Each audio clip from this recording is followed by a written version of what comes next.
3 sheriff's deputies were walking toward my private dock, and the president of my HOA looked like she'd already won. Nearly 50 of my neighbors stood behind her with their phones raised, waiting to watch me lose my property.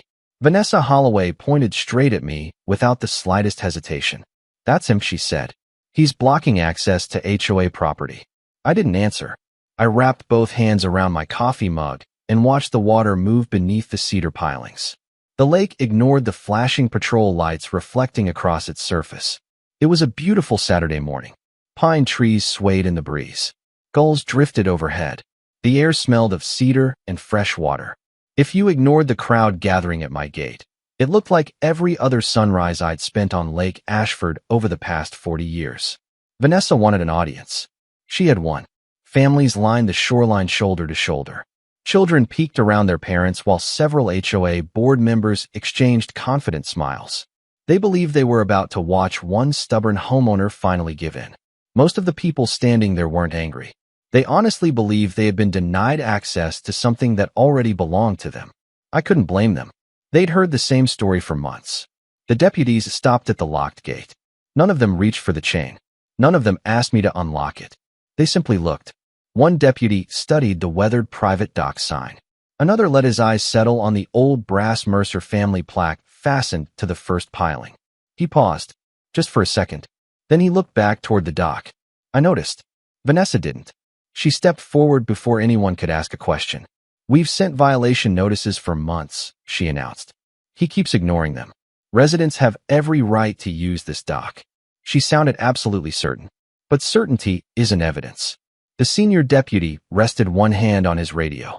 "Is this the property listed in the 911 call?" "Yes," Vanessa answered immediately. "Then let's verify the parcel before we do anything else." Her smile faded for the briefest moment. Then it returned. "You don't need parcel numbers," she said with a dismissive laugh. "Everyone here knows this belongs to the HOA." The deputy didn't argue. He keyed his radio and quietly read the address to dispatch. Then he waited. So did everyone else. Conversations faded. Phones slowly lowered. Even the children stopped talking. It's amazing how quickly confidence becomes uncertainty when procedure enters the conversation. I took another sip of coffee. My father used to tell me that people can argue over almost anything. Memories, fences, even lakes. But recorded property lines don't care about opinions.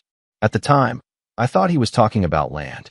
Standing there beside the dock he built with his own hands, I realized he had been preparing me for a morning like this. The dispatcher's voice finally came back over the radio. She repeated the parcel number once, then stopped. The pause lasted only a few seconds, long enough for the senior deputy to slowly lift his eyes from the radio and look directly at me. Vanessa never noticed the change in his expression. I did, and in that quiet moment, I realized the biggest mistake she'd made wasn't calling 911. It was assuming the sheriff's office was about to investigate the wrong property owner. Vanessa mistook the deputy's silence for agreement. She turned toward the crowd with the relaxed smile of someone who believed the difficult part was already over. "I told everyone this wouldn't take long," she said. "Once they verify the address, he'll have to unlock the gate." A few board members smiled back. Someone near the rear of the crowd even clapped once before stopping, embarrassed by the sudden quiet that followed. Families began setting coolers on the grass. Folding chairs opened one after another along the shoreline. Children wandered toward the water until their parents gently called them back behind the chain. Lake Day looked ready to begin. Only the deputies seemed in no hurry. I stayed where I was, leaning lightly against the cedar railing with my coffee still in my hand. The morning breeze carried the smell of pine across the lake. Small waves tapped softly against the pilings beneath my feet. Everything felt peaceful except the people. None of the deputies touched the gate. None of them treated the dock as if it already belonged to the HOA. They simply watched. One deputy looked at the weathered private dock sign again. Another followed the line of the fence until his eyes settled on the old brass Mercer family plaque. He paused there for a moment before looking back toward Vanessa. I noticed. She didn't. She stepped closer with the confidence of someone delivering a rehearsed presentation. "We've documented this for months," she said.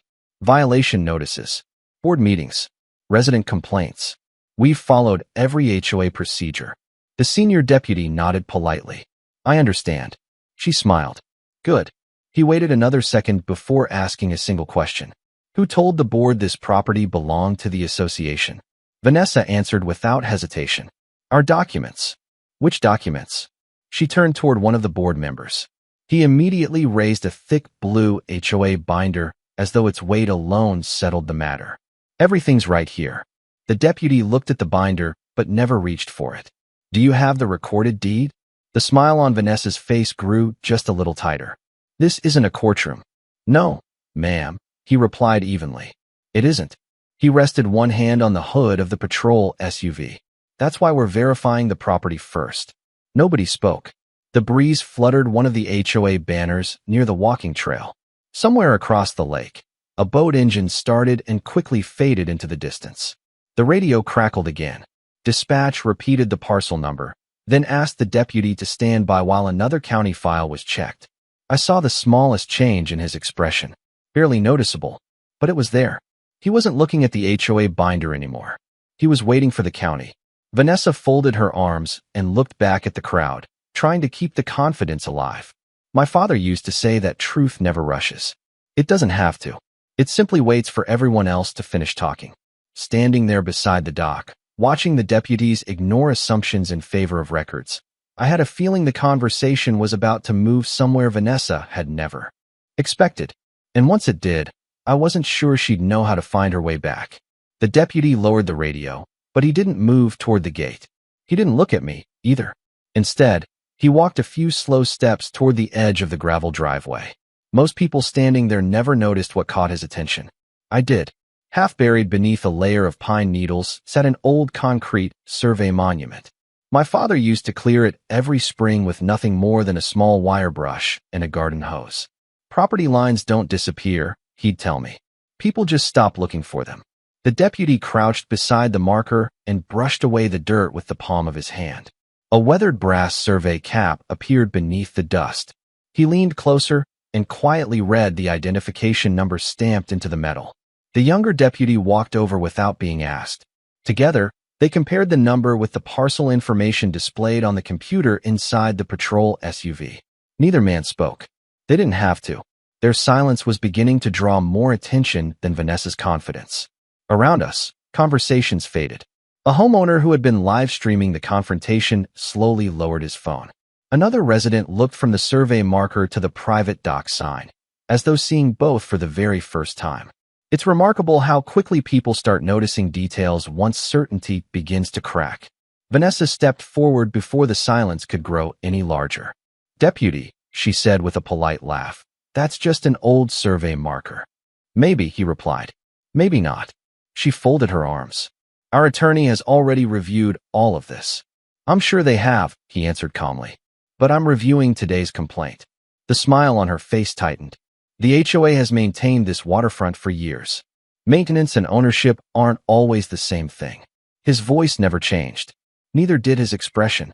He simply stood, looked toward the shoreline, and followed an invisible line from the survey monument to the first piling of my dock.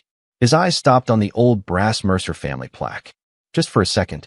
Then he looked back at Vanessa. My father polished that plaque every spring after checking the survey marker. Back then, I thought it was just another weekend chore. Now I understood why he always did both on the same morning. One marked our name. The other marked our boundary. Together, they told the whole story without saying a word. The senior deputy keyed his radio once more. Dispatch, he said evenly. I'd like county records to verify the recorded owner associated with this parcel before we proceed. Vanessa frowned. She couldn't hide it this time. You're calling county records? She asked. Yes, ma'am. Why? He met her eyes. Because when ownership is part of the question, that's where the answer usually begins. Nobody moved. Even the breeze seemed to settle for a moment. Somewhere inside the county offices, someone was opening a property file that had been sitting quietly on a shelf for nearly 40 years. Vanessa still believed that file would support the story she'd spent months telling the neighborhood. I looked at the old brass plaque, then at the survey marker beside the gate. My father had trusted both long before he trusted anyone's opinion. A few minutes later, I finally understood why. Vanessa hated unanswered questions. You could see it in the way she kept glancing toward the deputies instead of the dock. She wasn't worried about me anymore. She was waiting for someone in uniform to confirm the story she'd been telling for months. The confirmation never came. Instead, the deputies kept looking. They studied the gate, the survey marker, the private dock sign. Finally, their attention settled once again on the old brass Mercer family plaque. It was only a small piece of metal. Most people had walked past it for years without giving it a second thought. That morning, it suddenly seemed impossible to ignore. Vanessa stepped forward before the silence could grow any heavier. "Deputy," she said with a confident smile, "this really doesn't need to be complicated." "Property usually isn't," he replied. "People sometimes are." A few homeowners exchanged uncertain looks. The easy confidence that had filled the shoreline earlier that morning was beginning to disappear. Nobody left. Nobody argued. They simply waited. Waiting has a way of changing people. The longer they stood there, the more they stopped listening to assumptions and started watching details. Vanessa noticed it too. She turned toward the crowd instead of the deputies. "Everyone here knows this dock has always been part of our waterfront," she announced. Several people nodded automatically. They'd heard the same thing at board meetings, in newsletters, welcome packets, community emails. After hearing the same story often enough, most people stopped asking where it came from. My father never did. Every spring, before he checked the dock for loose boards, he checked the survey marker beside the gate. Then he'd wipe the brass family plaque clean with an old cotton rag. I used to think he was simply taking pride in his work. Years later, I realized he was preserving two things at once. One marked the boundary.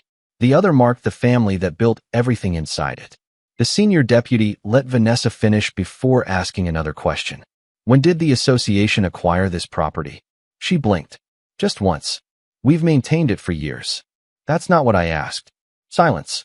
A real silence this time. Even the children stopped talking. One HOA board member quietly opened the blue binder he'd been carrying since the deputies arrived. He flipped through page after page. Faster now. The confidence from earlier was gone. Vanessa reached for the binder without looking inside it. "Everything we need is documented here," she insisted. The deputy glanced at the binder, then slowly shook his head. "HOA policies explain how an association operates," he said. "They don't establish ownership." No one challenged him. They couldn't. It was the first sentence that separated neighborhood rules from property rights, and everyone standing there understood the difference. I looked across the water as a light breeze carried tiny ripples beneath the dock. My father once told me that land is almost never lost in a single day. First, people stop remembering. Then they stop asking. Finally, someone rewrites the story. Standing there that morning, watching the crowd quietly question everything they thought they knew, I realized we were no longer trying to prove who owned the dock. We were trying to discover who had started telling a completely different story, and why. While the deputies waited for county records to finish their verification, my thoughts drifted somewhere no flashing lights could follow. Long before there was an HOA. Long before Ashford Shores had sidewalks, stone entrance signs, or neighborhood newsletters. Back when this stretch of shoreline was little more than a quiet piece of lakefront surrounded by pine trees. My father, Robert Mercer, saw something here that nobody else did. In 1985, he bought the property after nearly 7 years of working overtime for the county highway department. Every Friday evening, he'd empty the extra cash from his wallet into an old coffee tin above our refrigerator. He called it the Lake Fund. I remember asking him why he didn't simply borrow the money like everyone else. He smiled without looking up from the survey map spread across the kitchen table. "Anything can be bought," he said, "but earning it teaches you how to protect it." At the time, I thought he was talking about money. Years later, I realized he was talking about responsibility. When construction finally began, there was no contractor directing the project. My father built the dock himself. My uncle helped set the cedar pilings. A few neighbors volunteered on weekends. I was barely old enough to carry a toolbox, but Dad always found something for me to do. Hand him a wrench. Hold the tape measure. Sweep away the sawdust. If you're going to inherit something, he'd say, you should help build it first. Before the first piling touched the lakebed, he visited the county offices more than once. He checked the survey. Then he checked it again. He confirmed every setback, every permit, every property line. One evening, I watched him trace the boundary on a folded plat map with the eraser of a yellow pencil. "The dock has to stand in exactly the right place," he said, "because one day, somebody may forget where the line is." I laughed. The idea seemed impossible. Who would ever question something that had stood peacefully for decades? He smiled, but didn't answer. Fathers sometimes know which lessons time will eventually teach better than they ever could. The day we finished the dock, he reached into a small cardboard box and pulled out a polished brass plaque. It simply read Mercer family. Nothing more. He fastened it to the first cedar piling near the entrance, stepped back, and nodded with quiet satisfaction. Why put our name on it? I asked. He tightened the last screw before answering. Because someday someone who never met us will stand here. I want them to know this dock wasn't built by an organization. It was built by a family. Standing beside that same plaque decades later, I finally understood why those words mattered. Every fishing trip with my father began there. Every 4th of July ended there. Every quiet sunrise Ellen and I shared over 2 cups of coffee began with the sound of those cedar boards beneath our feet. To Vanessa, the dock was another waterfront feature that looked good in a brochure. To me, it was 40 years of ordinary moments that had quietly become the foundation of a family's life. That's why I never argued with her. You don't defend memories by raising your voice. You defend them by standing on the ground where they were made and trusting the people who built the foundation long before anyone else ever questioned it. As I looked back toward the deputies waiting beside the gate, I realized my father hadn't simply left me a piece of lakefront property. He had left me something much more valuable. He had left me a history strong enough to outlast someone else's story. People who have never owned waterfront property usually think the value is measured by the view. They see calm water, expensive homes, boats tied to long wooden docks. They're only seeing the surface. The real value is much quieter. It lives in the routines that slowly become part of your life until you can't imagine beginning a day without them. Every morning before sunrise, I followed the same path my father had walked for years. Coffee in one hand, gate key in the other.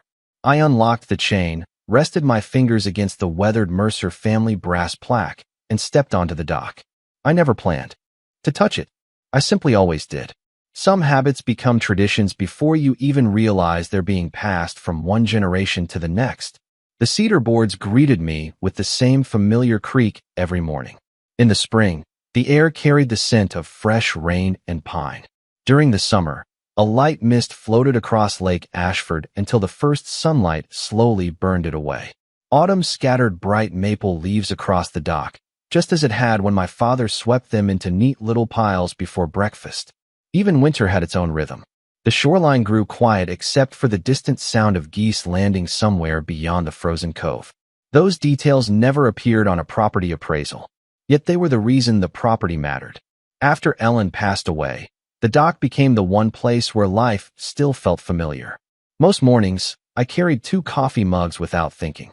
I'd reach the end of the dock, set one beside the empty cedar bench, then quietly pick it up again with a small smile.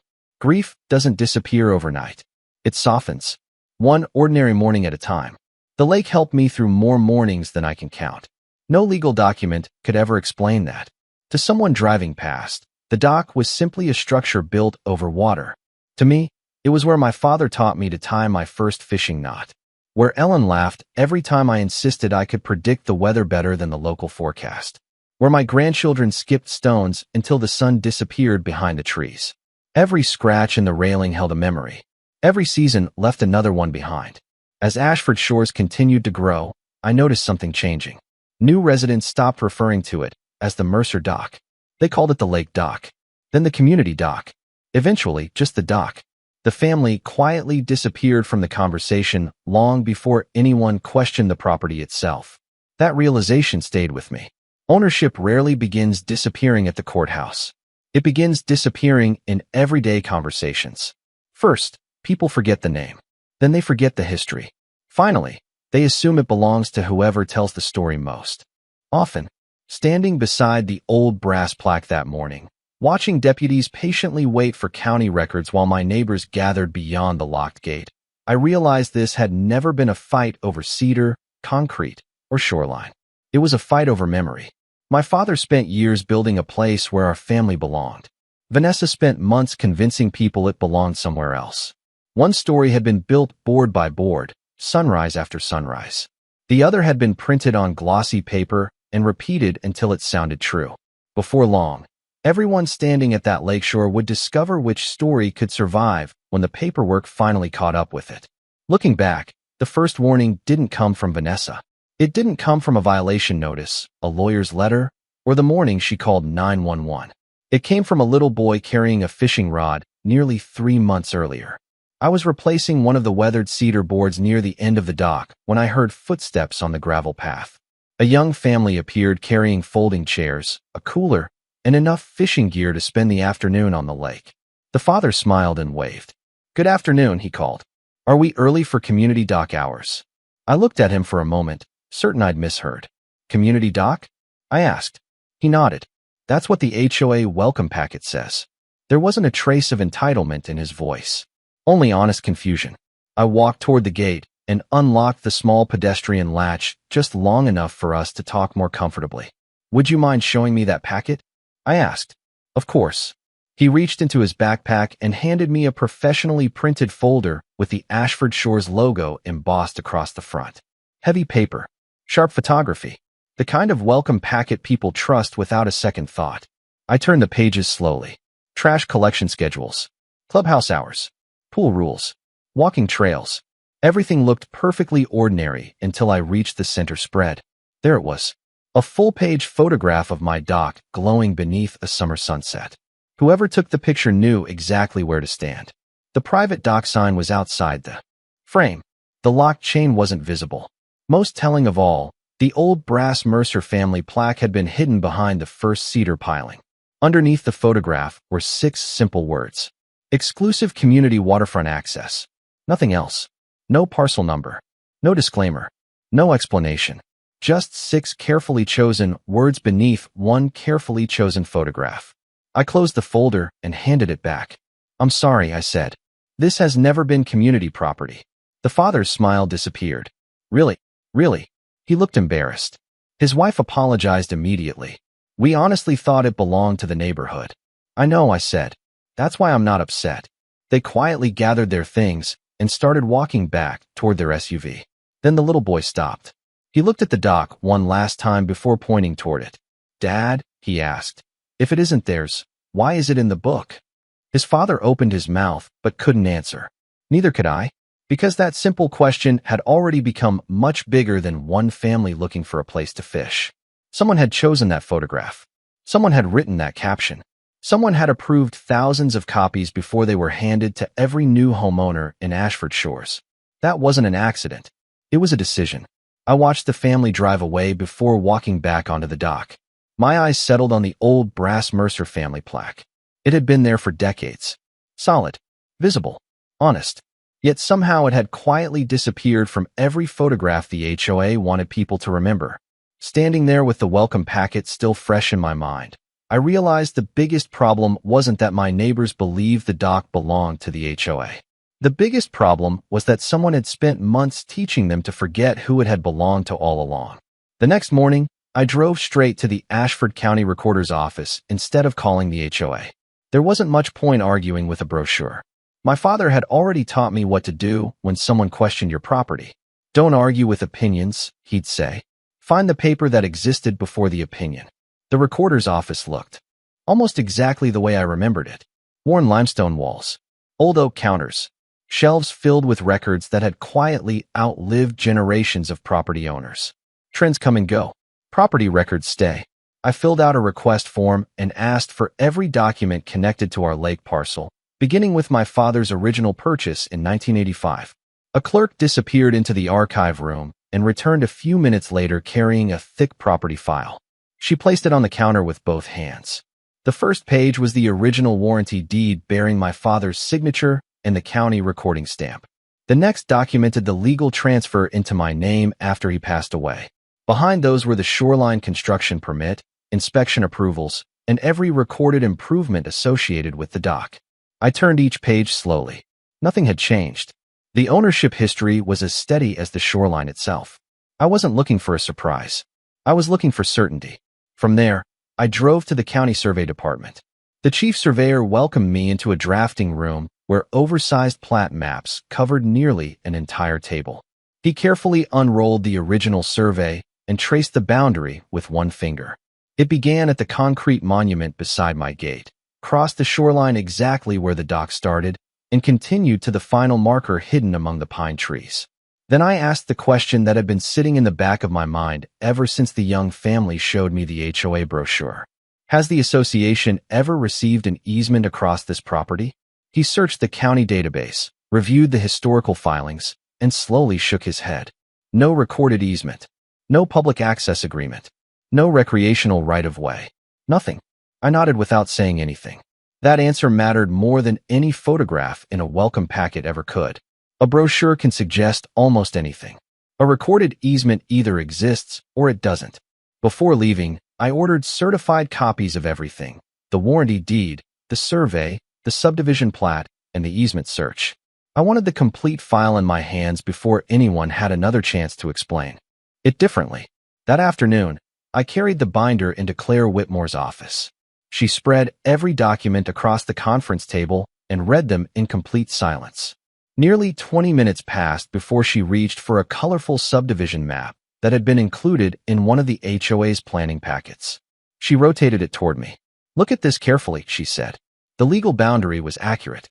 The survey hadn't been altered, but the blue shading used to represent community recreation stretched visually toward my shoreline without clearly stopping at the property line.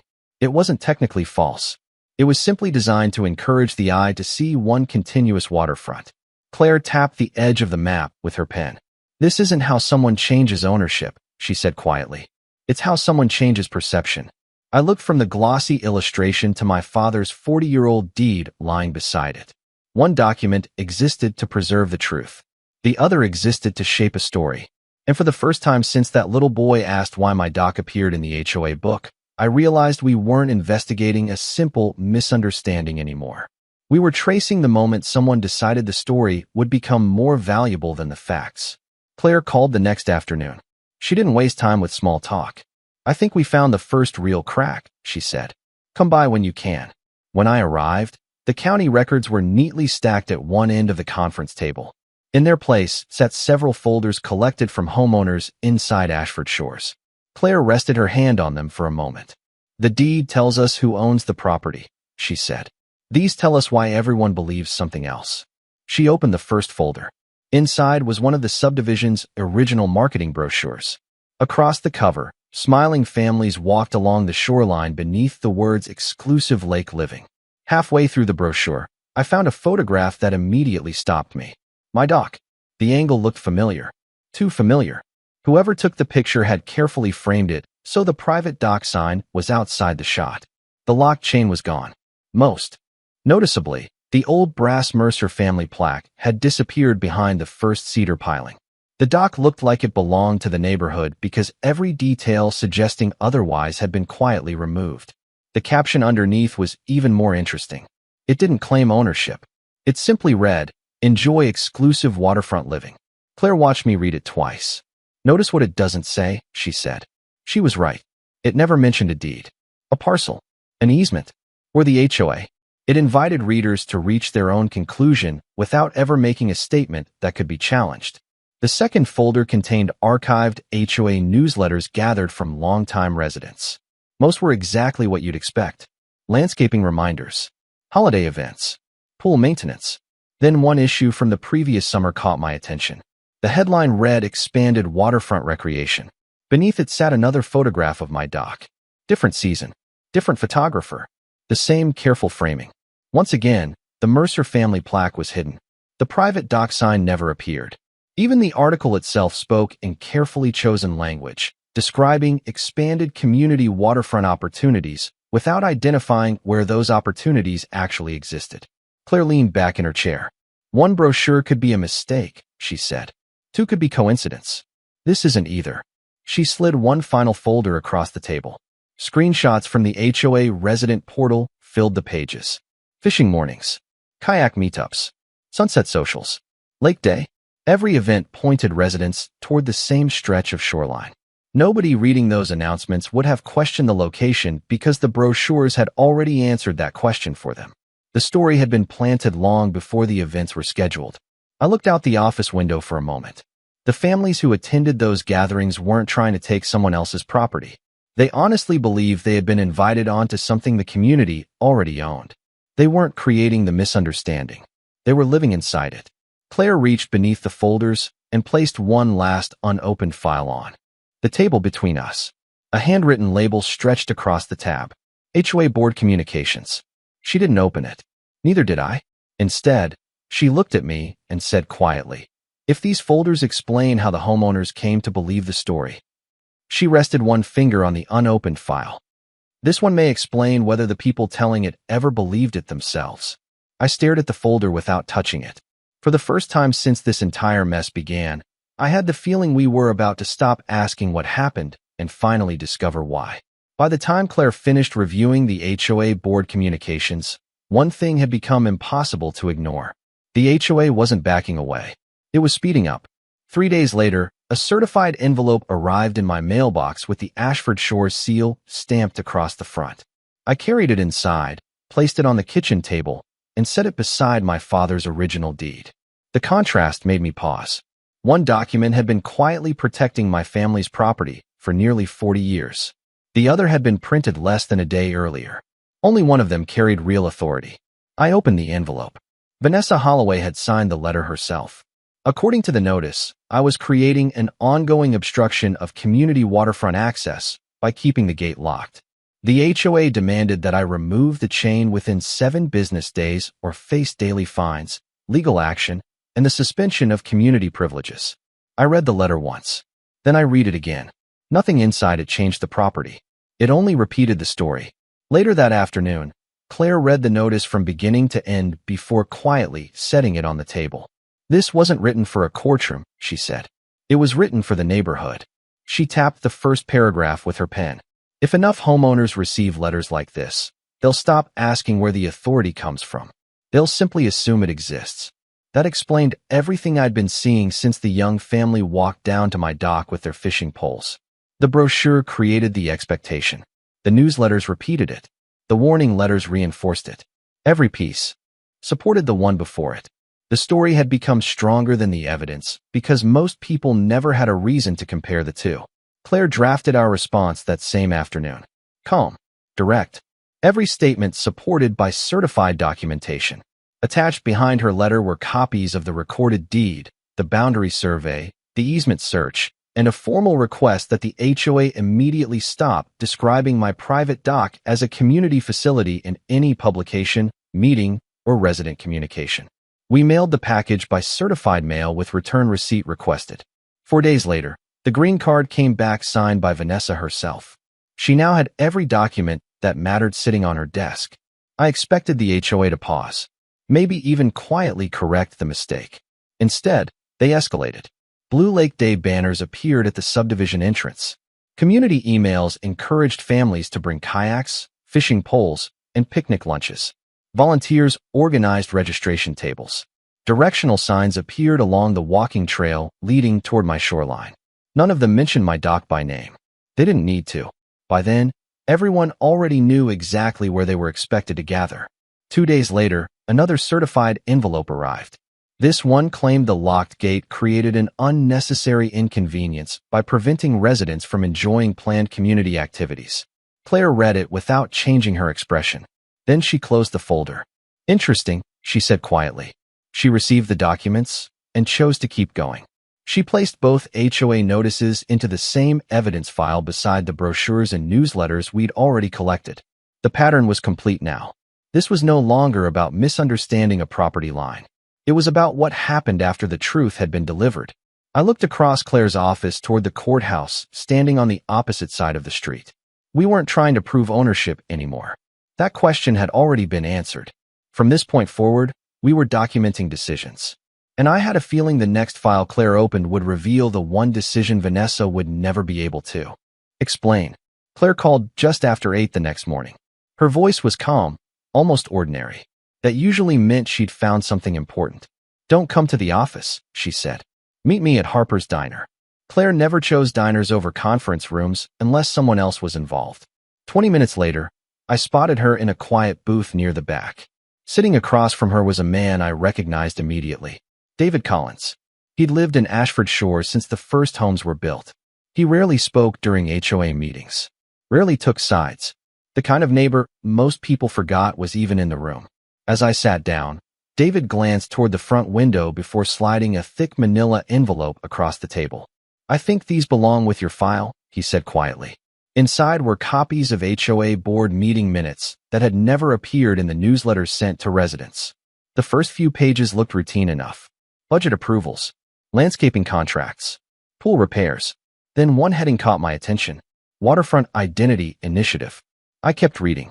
Vanessa had proposed creating what she described as a unified lake experience to strengthen neighborhood identity and improve property values. On the surface, it sounded harmless. Then I reached the presentation attached behind the proposal. The first photograph showed my dock. The second showed the walking path leading toward it.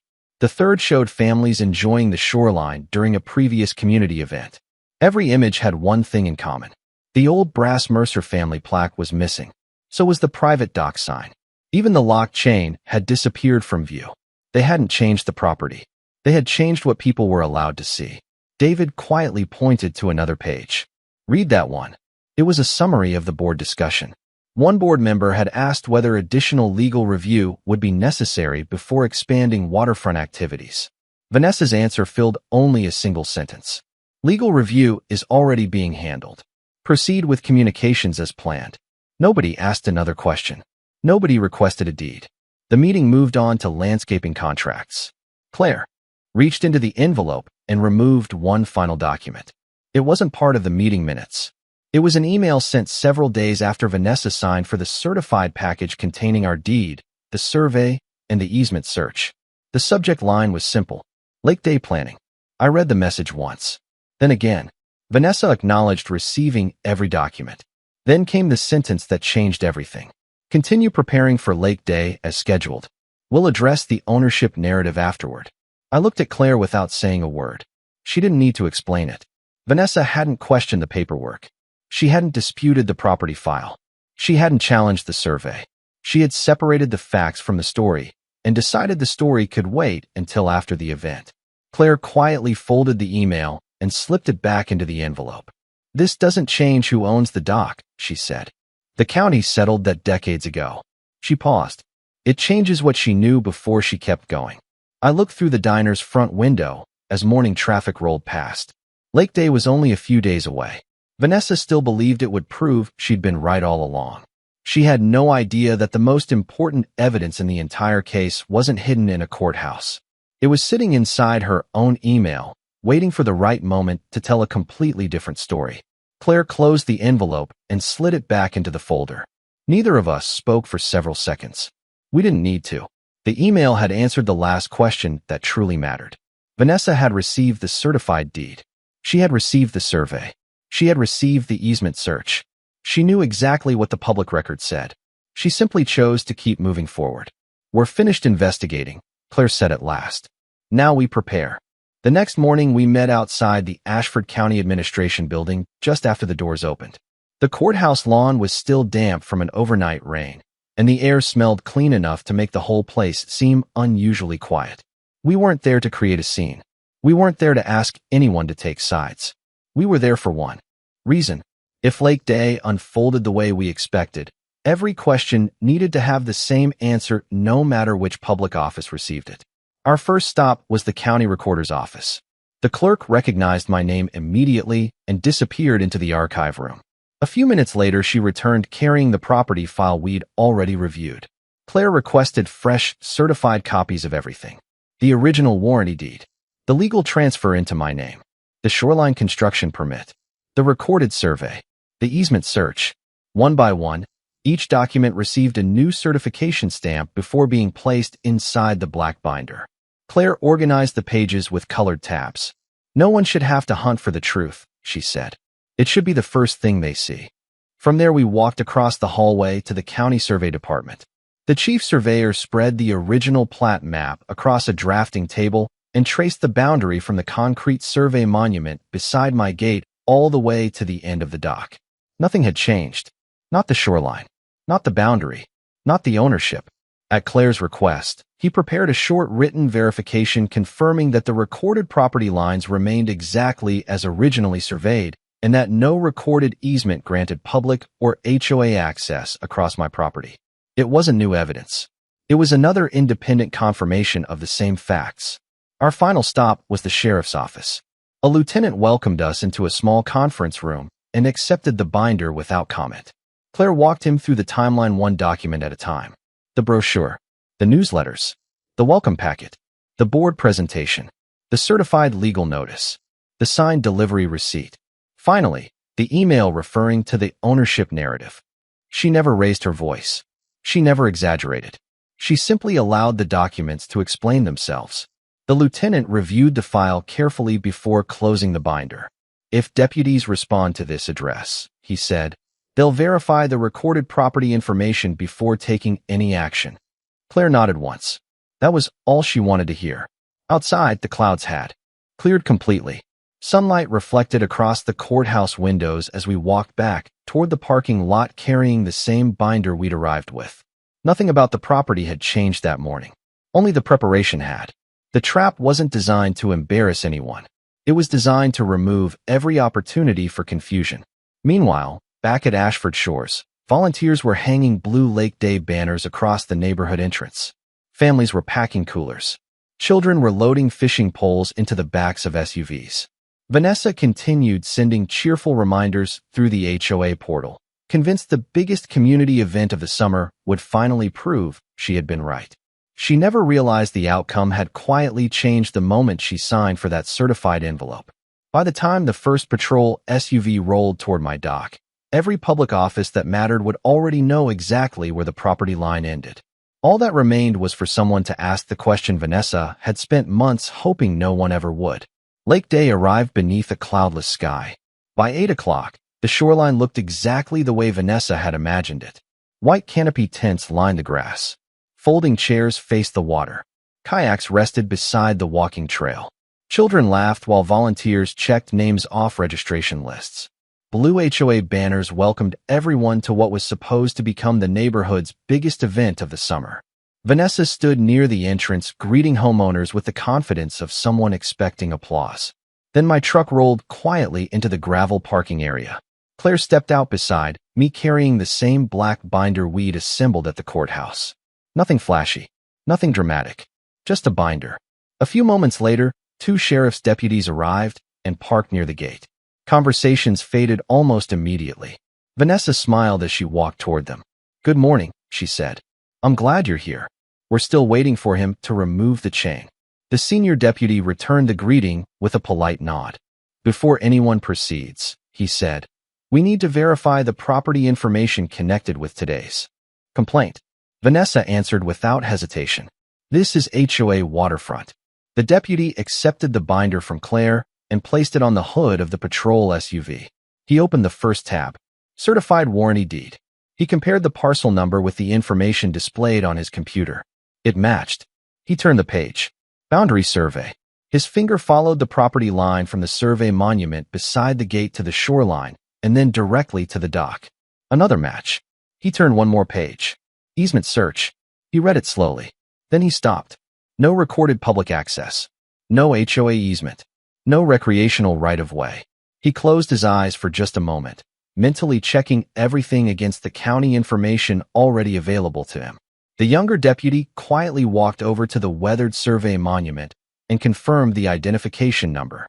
Then his eyes followed the boundary to the first piling, where the old brass Mercer family plaque caught the morning sunlight. This time, other people noticed it too. An older homeowner adjusted his glasses and read the words aloud. "Mercer family." The whispers spread through the crowd. "I never noticed that before." "Neither did I." The senior deputy closed the binder and looked toward Vanessa.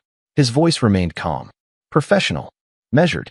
"Ma'am, the recorded county documents associated with this parcel identify the dock as private property. The deed, the survey, and the recorded access information are all consistent with one another." Nobody interrupted him. Nobody argued. Claire stepped forward and handed him one final document. The certified mail receipt bearing Vanessa's signature. Attached behind it was her email instructing the board to continue preparing for Lake Day after receiving the property records. The deputy read both pages carefully before returning them to the binder. He didn't accuse her of anything. He didn't raise his voice. He simply said, "These documents indicate the association had notice of the recorded property information before today's event." For the first time since I had met Vanessa Holloway, she had no immediate answer. She looked toward the HOA board. No one spoke. She looked toward the homeowners. They weren't watching me anymore. They were looking at the banners, the welcome packets, the registration table. Then, one by one, their eyes settled on the weathered brass Mercer family plaque that had been sitting in plain sight for decades. My father used to tell me that truth doesn't arrive with sirens. It arrives one page at a time. Standing beside the dock he built with his own hands, I finally understood exactly what he meant. The advantage had never been hidden inside some complicated legal trick. It had always existed in ordinary public records, patiently preserved for 40 years, quietly waiting for the day someone cared enough to read them before believing the story someone else wanted them to hear. For several long seconds, nobody moved. The only sound came from the gentle waves tapping against the cedar pilings beneath my dock. The blue HOA banners still fluttered above the walking trail. Folding chairs remained lined up along the shoreline. Coolers sat unopened beside picnic blankets. Everything looked exactly the way it had 10 minutes earlier. Yet everything had changed. One by one, homeowners stopped looking at me. Their attention shifted to Vanessa. She stood perfectly still, the confident smile she'd worn all morning slowly disappearing. She looked toward the HOA board as if someone would step in and explain everything away. No one did. Board members who had spent months standing beside her suddenly found great interest in the ground beneath their feet. The silence finally broke when the older gentleman who had read the Mercer family plaque cleared his throat. "If this dock was never HOA property," he asked quietly, "why were we told Lake Day was being held here?" No one answered. A woman standing near the registration table reached into her folding chair and pulled out the same glossy welcome packet I'd seen months earlier. She opened it to the photograph of my dock. "This is what we received when we bought our house," she said. "Why doesn't it mention that it's private?" Another homeowner opened his copy. Then another. Within moments, welcome packets were spread open all across the shoreline. People weren't arguing. They were comparing. The same photograph. The same carefully chosen angle. The same missing details. No private dock sign. No locked gate. No Mercer family plaque. The realization spread quietly from one conversation to the next. I thought this belonged to the neighborhood. So did we.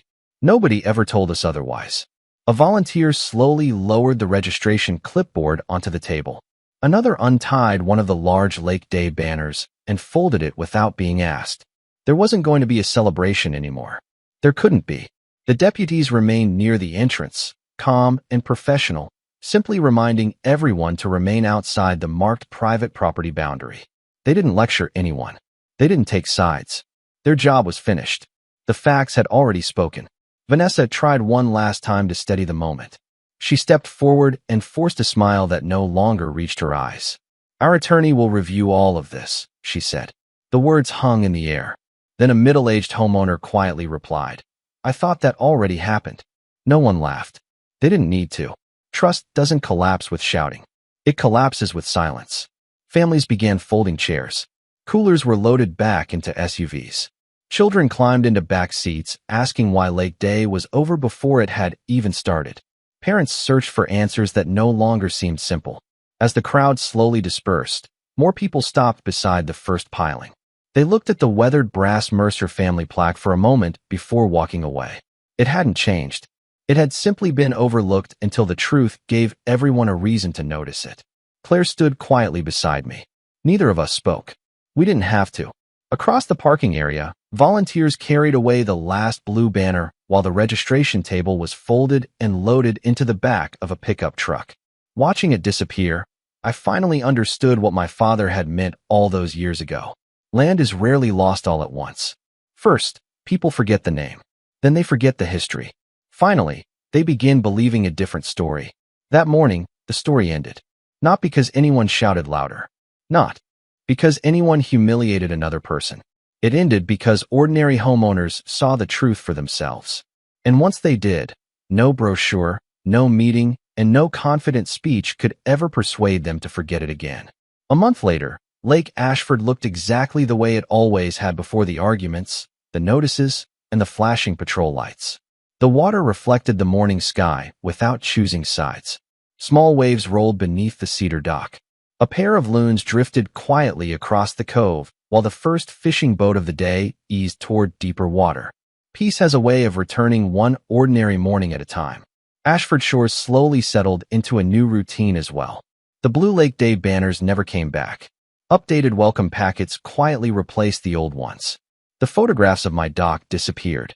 Community newsletters stopped referring to waterfront amenities the association didn't own. No dramatic announcement was ever made. The story simply faded away because it could no longer survive beside the truth.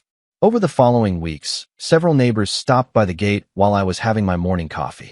None of them came looking for an argument.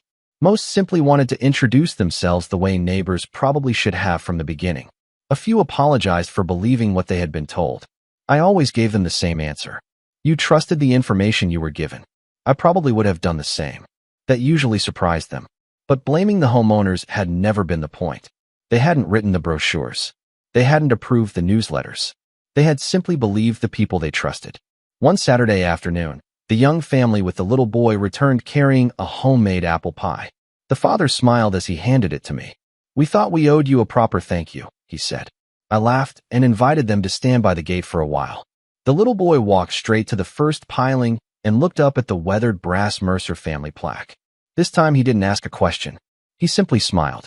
"Now I understand why it's there," he said. I rested my hand against the old brass plaque, feeling the familiar grooves beneath my fingertips. It was never there to keep people out, I told him. It was there to remind people who built this place. He nodded as though that answer made perfect sense. Maybe it did. A few days later, Claire stopped by one last time. She handed me a thin folder containing the final correspondence, confirming that the property records remained exactly as they had always been. Nothing had changed. Nothing ever needed to. Before leaving, she looked toward the dock and smiled. "Your father left you more than land," she said. "He left you certainty." After she drove away, I carried the folder into my study and placed it beside my father's original deed inside the cedar cabinet he had built with his own hands years earlier. The file belonged there, right beside the history it had protected. The next morning, I followed the same routine I had followed for decades. Coffee in one hand, gate key in the other. I unlocked the chain, rested my fingers on the Mercer family plaque, and walked slowly to the end of the dock. The cedar boards answered with the same quiet creak I'd heard since I was a boy. Across the lake, the first sunlight spread over the water while the morning mist slowly lifted from the shoreline. For just a moment, I could almost picture my father standing beside me, checking the old survey marker before smiling with the quiet satisfaction of a man who believed every job should be done the right way the first time. That was the lesson he had really left behind. Property isn't protected the day someone challenges it. It's protected years earlier, through honest work, careful records, patience, and the willingness to leave something worth inheriting. Stories can be rewritten. Brochures can be reprinted. Signs can come down. But truth has a remarkable habit of waiting, quietly, patiently, until someone finally decides to look for it. As I watched another sunrise settle across Lake Ashford, I realized the greatest victory had never been proving the HOA wrong.